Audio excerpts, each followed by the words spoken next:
নমস্কার বন্ধুরা, আশা করছি সকলে ভালো আছেন। বৃষ্টি পড়ছে বলে আমি খিচুড়ি সম্পূর্ণ নিরামিষ পেঁয়াজ রসুন ছাড়া একটা থালি শেয়ার করছি এবং তার মধ্যে দুটো রেসিপি আমি শেয়ার করছি, একটা বেগুনি আর একটা পটলের বড়া।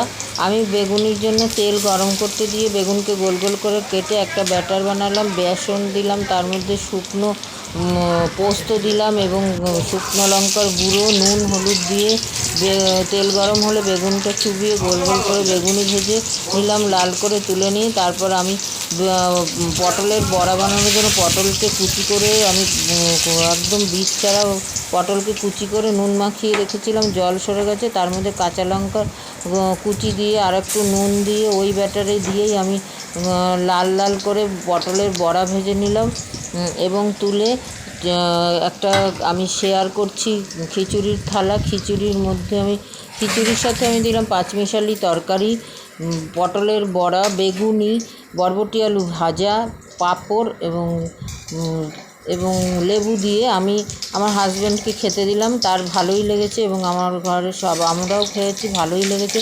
আপনারা করে দেখতে পারেন, বর্ষায় খুব ভালো লাগবে, একদম নিরামিষ। এবং এই যে বেগুনি আর পটলের বড়াটা আপনারা বিকেলেও স্ন্যাক্স হিসাবে করে খেতে পারেন। পটলের বড়াটা আমি আগে করে খেয়ে দেখেছি, খুবই সুস্বাদু, আপনাদের ভালো লাগবে আশা করছি।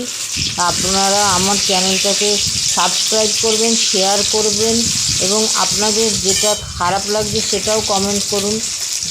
আমাকে কমেন্ট না করলে আমি বুঝতে পারছি না আমি আর কীরকম করে নিজেকে পরিবর্তন করতে পারবো বা আপনাদের কোনটা পছন্দ হচ্ছে।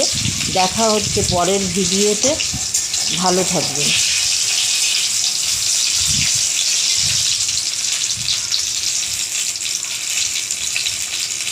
আমি তো দিয়ে দিলাম, তুমি সরিয়ে দিলে।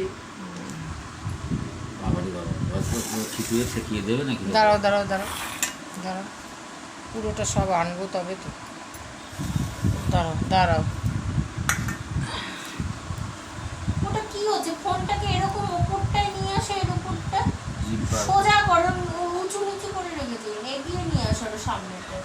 হ্যাঁ, আর এইরকম করে ধরে। না না, পুরো ভাজাভুজিগুলো আসছে না, তাই ফোনটাকে এইরকম করে ধরে। না, ওরম করে ধরবো না আমি।